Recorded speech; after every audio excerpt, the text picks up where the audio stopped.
اعوذ باللہ السمیع العلیم من الشیطان اللعین الرجیم بسم اللہ الرحمن الرحیم بہ نستعین وصلی اللہ علی سیدنا محمد وآل بیتہ الطاہرین اللہم صلی علی محمد وآل محمد وعجل فرجہم۔ طلاب عزیز، الحمدللہ ہم نے گزشتہ 2 دنوں میں زوم ایپ کے ذریعے سے آپ کی خدمت اقدس میں اپنی تعلیم کا سلسلہ جاری کیا تھا، اور الحمدللہ اس وقت اس اہم ترین ایپ جو وائز ایپ کے ذریعے سے شہرت رکھتی ہے، ہم نے اس ایپ کے ذریعے سے آپ کی خدمت اقدس میں آج یہ 3را درس پیش کرنے کی سعادت حاصل کر رہے ہیں، اور امید کرتے ہیں کہ آپ لوگ اس ایپ کے اوپر بھی بہت آسانی کے ساتھ میں اپنے تمام تعلیم و تعلم کے سلسلے کو جاری و ساری رکھیں گے، اور انشاءاللہ ہر قسم کی پریشانی کو جس کو بھی آپ محسوس فرمائیں گے وہ اس کو ڈسکس آرام سے کر دیں گے۔ ظاہر ہے کہ ایپ کے ذریعے سے پیش کردہ تمام تر چیزیں جب درس ختم ہو جاتا ہے تو وہ بھی ختم ہو جاتی ہیں، لہٰذا اب اس پہ کوئی ڈسکشن اگر آپ کرنا چاہتے ہیں، کوئی بات پوچھنا چاہتے ہیں، کوئی دریافت کرنا چاہتے ہیں تو وہ کما قہو دریافت نہیں کر پاتے۔ لہذا اس ایپ کے اندر یہ بہت آسانیاں موجود ہیں کہ ڈسکشن کے اندر آپ اپنے طور کے اوپر ہم سے رابطہ کر سکتے ہیں، تاکہ ہم آپ کی خدمت اقدس کے اندر ان تمام چیزوں کو اور تمام سوالات کے جوابات کو آرام سے پیش کر سکیں۔ الحمدللہ آئیے، کتاب آپ کی اسکرین کے اوپر سامنے آ رہی ہے، ملاحظہ فرمائیے۔ گفتگو ہماری عزیز من یہاں تک پہنچ چکی تھی کہ ہم پانی کی اقسام سے متعلق گفتگو کر رہے تھے، اور ہم کہہ رہے تھے کہ پانی مائع مطلق اور مائع مضاف، مائع مطلق 3 اقسام پر محیط ہے۔ اس میں پہلا منزل جو ہے وہ پہلی منزل کے اوپر مائع جاری آپ کی خدمت اقدس میں عرض کیا جا چکا ہے۔ آئیے، وَأَمَّا مَاءُ الْبِئْرِ، دوسری منزل ماء البئر سے متعلق ہے، یعنی کہ یہ جو ہے وہ دوسری منزلیں ہیں جس کی ہم آپ کی طرف اشارہ کر رہے ہیں۔ غور فرمائیے گا، یہ ماء البئر جو ہے وہ دوسری منزلوں پر، پہلی منزل مائع جاری گزر چکا ہے، اب دوسری منزل ماء البئر آ رہا ہے۔ اما ماء البئر، دوسرا ماء بئر ہے، یعنی کنویں کا پانی ہے۔ اب اس کا حکم کیا ہے؟ فَإِنَّهُ يَنْجِسُ بِتَغَيُّرِهِ بِالنِّجَاسَةِ اجماعا۔ مصنف فرما رہے ہیں کہ یہ اجماع علماء ہے، اس بات کے اوپر تمام علماء کا اجماع ہے کہ یہ ماء بئر کنویں کا پانی نجس ہو جاتا ہے۔ کب؟ بِتَغَيُّرِهِ بِالنِّجَاسَةِ، جیسے ہی نجاست کی بنیاد پر اس پانی میں کوئی تغیر پیدا ہوتا، تغیر قائم ہوتا، عرض کر چکے ہیں آپ کی خدمت میں، تغیر ہوتا اوصاف ثلاثہ کے اندر، یا رنگ یا بو یا ذائقہ۔ اگر ان تینوں میں سے کوئی ایک چیز تبدیل ہوتی ہے، غور کیجئے گا، تو اس صورت میں نجس ہوتا۔ علماء کا اجماع ہے اس کے اوپر۔ لیکن اب دیکھیے، گزشتہ درس میں بات سامنے آئی تھی، اب وضاحت اور مزید ہو رہی ہے۔ وَهَلْ يَنْجِسُ بِالْمُلَاقَاتِ، کہ جناب علی یہ بتائیے، کیا یہ فقط نجاست کے گرنے کی بنیاد پر نجس ہو جائے گا کنویں کا پانی؟ فیہ تردد، اس میں تردد پایا جاتا ہے، یعنی علماء کے درمیان میں تردد ہے۔ علماء مستقل صورت کے اندر جو ہے وہ ایک حکم نہیں لگاتے۔ کچھ علماء کہتے ہیں کہ نجس ہو جائے گا، کچھ علماء کہتے ہیں نجس نہیں ہوگا، دونوں اپنی اپنی جگہ کے اوپر موجود ہیں۔ والاظہر التنجیس، اکثر علماء اس سلسلے میں یہ کہتے ہیں، اکثر، اور جس کے اندر خود مصنف کتاب بھی ہے، قول اظہر یہ ہے، بہترین اور ظاہر ترین قول یہ ہے کہ التنجیس، کہ فقط مطلق نجاست ملاقات کے نتیجے میں جیسے ہی نجاست ملے گی اس سے فوراً وہ نجس ہو جائے گا۔ یعنی اکثر علماء متاخرین جتنے بھی صاحب شرائع سے متاخر ہیں، ان سب کا حکم اس منزل کے اوپر یہ ہے کہ کنواں ملاقات نجاست سے نجس نہیں ہوگا، جبکہ آپ سے پہلے کے جتنے بھی حکم ہیں وہ سب یہ حکم لگاتے ہیں کہ نہیں، نجس ہو جائے گا۔ لیکن بعد میں جو بھی موقع شرائع سے بعد میں صاحب موقع ہندی کے بعد جتنے بھی آدمی علماء آئے ہیں اور جتنے فقہاء آئے ہیں، ان سب کا کہنا یہ ہے کہ نجس نہیں ہوگا، جبکہ آپ کا کہنا یہ ہے کہ نجس ہو جائے گا۔ بہرحال وہ طریق و تطہیر ہی، اب چونکہ انہوں نے کہا ہے والاظہر التنجیز، قول اظہر یہ ہے کہ نجس ہو جائے گا، تو جب قول اظہر یہ ہو گیا آپ کے نزدیک کہ نجس ہو جائے گا، تو فون ہوگا نا پاک کیسے کریں گے؟ وہ کہیں وہ طریق و تطہیر ہی، اس کو پاک کرنے کا طریقہ کیا ہوگا؟ بے نضح جمیعہ، اس کنویں کا تمام پانی نکالا جائے گا، ان وقع فیہا مسکر، اس صورت میں کہ جب اس کے اندر کوئی مسکر نشاور شے گر جائے۔ جب بھی کنویں کے اندر کوئی مسکر نشاور شے گرے گی، فوراً کنویں کا پانی نجس ہوگا، اور نتیجہ یہ ہوگا تمام پانی کو نکالنا ہوگا۔ او فقہ، یہ کہ فقہ کسے کہتے ہیں؟ فقہ ایک خمر ہے، شراب ہے کہ جس کو خاص طور پہ بنایا جاتا ہے اسپیشلی، اور ایک الگ قسم کی شراب ہوتی ہے۔ تو اگر فقا گرے گی، اگرچہ خود مسکر بھی اس منزل کے اوپر، لفظ مسکر کے اندر بھی لفظ فقا دامن، لیکن خصوصی حکم چونکہ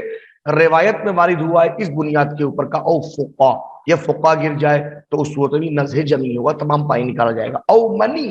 یا کہ منی گر جائے، کسی انسان کی منی جو ہے وہ چونکہ وہ نجس ہوتی ہے، اب وہ گری، نتیجہ یہ ہو کہ نجس ہوا، رجس ہوا، تو نزح جمی ہوگا، تمام پانی نکالا جائے گا۔ او احد الدماء الثلاثہ، یا دماء ثلاثہ میں سے کوئی ایک دم، دم کہتے ہیں خون کو، دماء اس کی دم کی جمع ہے، ثلاثہ تین خون، تین خون کون سے؟ وہ درخت اشارہ ہے عورتوں کی وہ مخصوص نجاستیں جو حیض، نفاس اور استحاضہ کی شکل میں سامنے آتی ہیں، تفصیل انشاءاللہ جب آئے گی تو عرض کیا جائے گا۔ تو ان تینوں خون میں سے کوئی ایک خون، ایک قطرہ بھی اگر کنویں میں گرتا ہے تو جناب علی کنواں نجس ہو جائے گا اور نزح جمی ہوگا۔ اب سمجھ رہی گا، مسکر ایک، فقا دو، منی تین، دماء ثلاثہ میں سے کوئی ایک، علی قول مشہور۔ اب یہ دماء ثلاثہ کے متعلق جو ہے قول مشہور ہے، انہوں نے کہا کہ علماء کے درمیان مشہور ہے، اس بنیاد کے اوپر یہ حکم لگا رہے کہ دماء ثلاثہ کوئی ایک بھی اگر گر جائے، دم حیض، دم نفاس، دم استحاضہ، تو جناب علی کنواں نجس ہو جائے گا اور نزح جمی ہوگا۔ او مات فیہا بعیر، یا یہ کہ اس کنویں کے اندر، فیہا کی ضمیر جو پلٹے گی وہ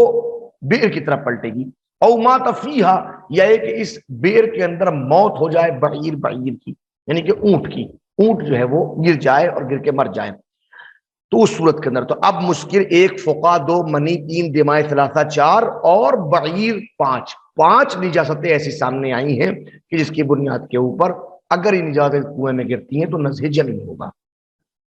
کہ فَإِن تَعَذَّرَ اسْتِيعَابُ مَائِهَا،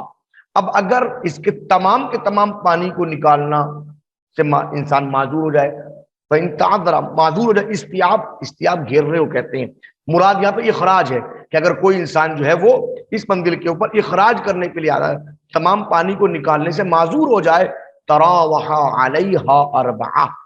تو چار لوگ تراوح کریں گے، چار لوگ اس منزل کے اوپر جناب علی تراوح کریں گے۔ تراوح کا مطلب آپ دیکھیے بتائیں، کل اثنین دفعۃ یوما الی اللیل، کہ ہر دو دفعۃ یہ کام کریں گے صبح سے لے کے شام تک، یعنی پورے دن یہ کام کریں گے۔ تراوح کا مطلب ہے راحت دینا، چونکہ وہ چار افراد ہوں گے، دو لوگ دو لوگوں کو راحت دیں گے، یعنی کہ دو لوگ تھک کے بیٹھیں گے، دوسرے دو لوگ چونکہ جو تھک چکے ہیں ان کو راحت دیں گے، اس لیے اس کام کو تراوح کہا جاتا ہے۔ تو چار لوگ مل کے پانی نکالیں گے، دو دو کر کے، پہلے دو پائیں گے جب وہ تھک کے بیٹھیں گے، دوسرے لوگ پانی نکالیں گے، ان کو راحت دیں گے، صبح سے لے کے اور شام تک یہ کام ہوتا رہے گا، ٹھیک ہے، دن کے مرحلے کے اندر۔ بات واضح ہوئی؟ اب آگے بڑھیے۔ وَبِنَضْحِ قُرٍّ، اور کر پانی نکالا جائے گا، ان ماتا فیہا دابہ، اگر اس کنویں کے اندر کوئی دابہ یعنی کہ کوئی چوپایا گر کے مر جائے، او حمار، یا کوئی گدھا گر کے مر جائے، او بقرہ، یا گائے گر کے مر جائے، تو اس صورت میں کر پانی کا تین نجاستیں سامنے آئی کہ جن کی وجہ سے اگر یہ گر کے مر جاتی ہیں تو اس صورت میں کر پانی کنویں سے نکالا جائے گا۔ وَبِنَضْحِ سَبْعِينَ، 70 ڈول پانی نکالیں گے، 70 نکالیں گے، اب ڈول کا لفظ میں استعمال کر رہا ہوں، آگے آئے گا، بِنَضْحِ سَبْعِينَ 70 نکالیں گے، ان ماتا فیہا انسان، اگر اس کے اندر انسان گر کے مر جائے، یعنی انسان اگر گر کے مر جا رہا ہے کنویں کے اندر تو کنویں سے آپ 70 ڈول پانی، اور یاد رکھیے گا پہلے نجاست کو نکالنا ہے، ایسا نہیں کہ نجاست پڑی رہے گی اور آپ اس میں 70 ڈول پانی نکال دیں، ایسا نہیں ہے۔ وَبِنَضْحِ 50، 50 ڈول پانی نکالیں گے، ان وقعت فیہا اذرا یابسہ، جب اس کے اندر سوکھا پخانہ گر جائے، انسان کا سوکھا پخانہ گر جائے، فذابت، اور وہ پھیل جائے، سوکھا پخانہ گرا اور پھیل گیا چاروں طرف، وہ ہوا۔ کریں والمروی 40 و 50، جب روایت میں دیکھیں گے تو اس میں دو روایتیں واقع ہوئی ہیں، یا روایت میں 40 کا لفظ آیا ہے یا 50 کا لفظ آیا ہے، لہذا انہوں نے 50 کا حکم لگایا، 50 کا حکم لگایا، ظاہر ہے کہ 40 کے اندر اگر حکم لگا تو 50 شامل نہیں تھا، لیکن 50 میں 50 بھی شامل ہے اور 40 بھی شامل ہے، تو لفظ 50 کا اطلاق کر کے دونوں کو شامل کر لیا گیا ہے۔ والمروی 40 و 50، روایت یہ ہے کہ آپ 40 نکالیں گے یا 50 ڈول نکالیں گے، ایک بندل 50 کا، او کثیر الدم، یہ ایک اناب بہت زیادہ خون گر جائے، جیسے قذف الشاۃ، جیسے کوئی انسان فرض کیے کنویں کے اوپر بیٹھ کے شاد کو بکری کو ذبح کر دے، تب جو بکری کی ذبح ہوگی اتنا خون وہ دم کثیر کا تھا، جب دم کثیر گرتا ہے تو اس وقت میں 50 ڈول نکالیں گے۔ یہاں بھی انہوں نے بریکٹ میں ایک بات کی، والمروی من 30 الی 40، روایت میں 2 روایتیں واقع ہوئی ہیں کہ اگر کوئی کثیر دم گر جائے، زیادہ خون گر جائے تو یا 30 ڈول نکالیے یا 40 ڈول نکالیے، 30 سے 40 تک نکالنا ہے، یعنی 50 کہہ دیا، 50 میں دونوں چیزیں شامل ہو جاتی ہیں، ٹھیک ہے نا۔ تو 50 کے اندر 2 روایتیں، 2 چیزیں شامل ہوئی، 2 اجازتیں، ادرائے یابسہ اور دوسرے بندے کثیر الدم، یہ 2 منزلیں ہیں۔ وہ بنز 40 اور 40 ڈول نکالیں گے، ان ما تفیہ ثعلب، اگر اس کنویں کے اندر ثعلب لومڑی گر کے مر جائے، او ارنب یا خرگوش گر کے مر جائے، او خنزیر یا خنزیر گر کے مر جائے، او سنور یا بلہ گر کے مر جائے، ٹھیک ہے، او کلب یا کتا، وہ شبہ ہی یا اس کے جیسے، جیسے کوئی فرض کے ہرن یا فرض کیے بندر، یہ چیزیں جو ان کے شبہات رکھتا، ان تمام جانوروں کا ذکر کیا گیا ہے، نہیں ثعلب ہے، ارنب ہے، خنزیر ہے، سنور ہے، کلب ہے، ان کے جیسے، جیسے میں نے کہا 2 میں نے مثال پیش کر دیا خدمت میں آپ حضرات کی کہ یا ہرن گر کے مر جائے یا بندر گر کے مر جائے تو اس وقت میں 40 ڈول نکالیں گے۔ وَلِبَوْلِ الرَّجُلِ، یہ انسان کا مرد کا پیشاب گر جائے تو اس وقت میں جناب 40 ڈول نکالیں گے۔ وَبِنَضْحِ عَشْرٍ، اور 10 ڈول نکالیں گے، لِلْأَضْرَ الْجَامِدَةِ، جب بالکل سوکھا پخانا گر کے مر جائے، جامد، اور وہ گرے اور اپنی جگہ پر موجود، دیکھیں اوپر لفظ یابس آیا تھا، سوکھا وہاں بھی تھا مگر وہ فضابت کا لفظ کہا گیا تھا، وہ پھیل جائے، یہاں کہا گیا اضرائے جامدہ، سوکھا پخانا گرا ہے 10 ڈول نکال دیں گے آپ۔ وہ قلیل الدم، کم خون گر جائے تو اس صورت میں جناب علی آپ 10 ڈول پانی نکالیں گے۔ قدم الطیر، جیسے کوئی پرندے کا خون، کوئی انسان کبوتر فرض کی ذبح کر دے، اس کا خون گر جائے 10 ڈول نکالنے ہوں گے۔ والرعاف الیسیر، یا رعاف کوئی چھوٹی اور اس طرح کی نجاست اس قسم کی ہو جائے تو اس کو چھوٹی کوئی گر جائے تھوڑی سی، مطلب یہ کہ تو اس وقت بھی آپ کو 10 ڈول پانی نکالنے ہیں۔ والمروی دلاء یسیرا، اگرچہ روایت میں اس سلسلے میں کم ڈول کا، تھوڑا سا ڈول نکال دیں گے آپ، دلاء یسیر کا لفظ آیا ہے، لیکن جب تھوڑا کا اطلاق جو ہے عشرہ کے اوپر ہو گیا، چونکہ حد اقل وہ جمع قلت کو شامل ہے اور جمع کثرت کا سب سے کم مرحلہ ہے 10، ٹھیک ہے نا۔ وللأضرع الجامد، وبنزہ 70، اور 60 ڈول نکالیں گے، لموت الطیر، جب اس کے اندر کوئی پرندہ گر کے مر جائے، جیسے فرض کی کوئی کوا گر گیا ہے، کوئی کبوتر گر گیا ہے، کوئی فاختہ گر گئی ہے، گر کے مر گئی ہے تو 60 ڈول پانی نکالیں گے۔ والفارہ، اور چوہا گر کے مر جائے، مگر شرط اذا تفسخت او انتفخت، جب وہ پھول جائے اس کے اندر جا کے، یہ انتفاقت انتفاق ہو جائے، پھٹ جائے وہ، تو اس صورت میں 60 ڈول پانی نکالیں گے، ٹھیک ہے نا۔ یعنی اس کے اندر باقاعدہ تفسخت کا مطلب پھول کے پھٹنا اور اس کے اجزاء کا چاروں طرف بکھر جانا، تو اس وقت میں 60 ڈول پانی نکالیں گے۔ وَلِبَوْلِ الصَّبِي، اور 60 ڈول نکالیں گے ایک بچے کے پیشاب کی گرنے پر۔ کون سا بچہ؟ الَّذِي لَمْ يَبْلُغْ، جو ابھی تک بالغ ہی نہیں ہوا ہے، اگر جو نابالغ بچہ پیشاب کر دے تو اس کے بھی 60 ڈول نکالیں گے۔ وَلِاغْتِسَالِ الْجُنُوب، اور ایسے ہی کوئی انسان غسل جنابت کر رہا تھا، غسل جنابت جس پانی سے کیا تھا وہ پانی کنویں میں گر جائے تو 60 ڈول نکالیں گے۔ وَلِوُقُوعِ الْكَلْبِ وَخُرُوجِهِ حَيًّا، یہ کہ اس کے اندر کتا گر جائے اور زندہ باہر نکل آئے تو اس وقت میں بھی 60 ڈول پانی نکالیں گے، ٹھیک ہے نا۔ تو یہاں پہ آپ دیکھیں گے لموت الطیر 1، لموت الفارہ 2، بول الصبی 3، اور اغتسال الجنب 4، وقوع الکلب 5، 5 نجاستوں کی بنیاد کے اوپر 60 ڈول پانی نکالا جائے گا۔ وَبِنَضْحِ 5، اور جناب علی 5 ڈول نکالیں گے پانی، لِذَرْقِ الدَّجَاجِ، لِذَرْقِ الدَّجَاجِ الجلال، 5 ڈول نکالیں کب؟ جب اس کے اندر ایک مرغی کی بیٹ گر جائے، یعنی مرغی کی بیٹ گر جائے تو 5 ڈول نکالیں، مگر کون سی دجاج؟ وہ دجاج، وہ مرغی الجلال جو جلال ہو۔ جلال کسے کہتے ہیں؟ جلال اس مرغی کو کہا جاتا ہے کہ جس کی عادت انسانی پخانے کو اور انسانی فضلے کو کھانے کی ہو گئی ہو، جو یہی کہ وہ نجاست ہی کھاتی ہے، مطلب جلال فقط اس کو نہیں کہتے جو فقط اور فقط انسانی پخانا اور انسانی فضلہ ہی کھائے، نہیں، ہر نجاست ہی کھاتی ہے، ٹھیک ہے نا۔ اب اس منزل کے اوپر جناب علی، اب اگر کوئی مرغی فرض کیجیے 1 مرتبہ یا 2 مرتبہ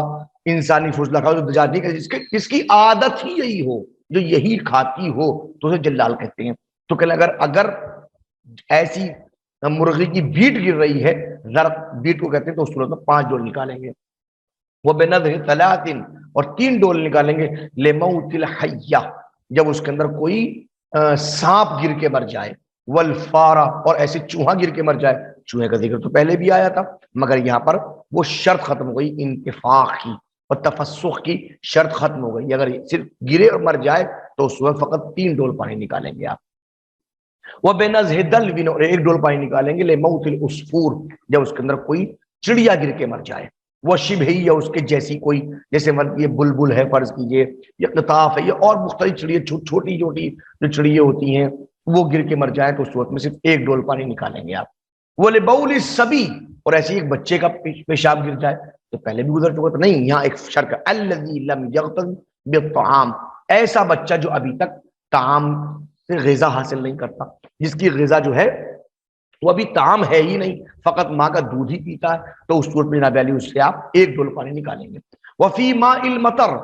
وفی ماء ابھی ایک نیا حکم ہے، وفی ماء، یہ واو جو ہے واو مستانفہ ہے، بالکل حکم الگ ہے. وفی ماء المطر، اور اگر بارش کا پانی جا رہا ہے، اور کیسے جا رہا ہے، وفی ہے واو حالیہ، اس حالت میں کہ اس مائع مطر میں بول بھی ہے، وفیہ البول، اس میں بول پیشاب بھی ہے، والعذرہ، اس میں عذرہ بھی ہے یعنی کہ پخانہ بھی ہے، وخر الکلاب، اور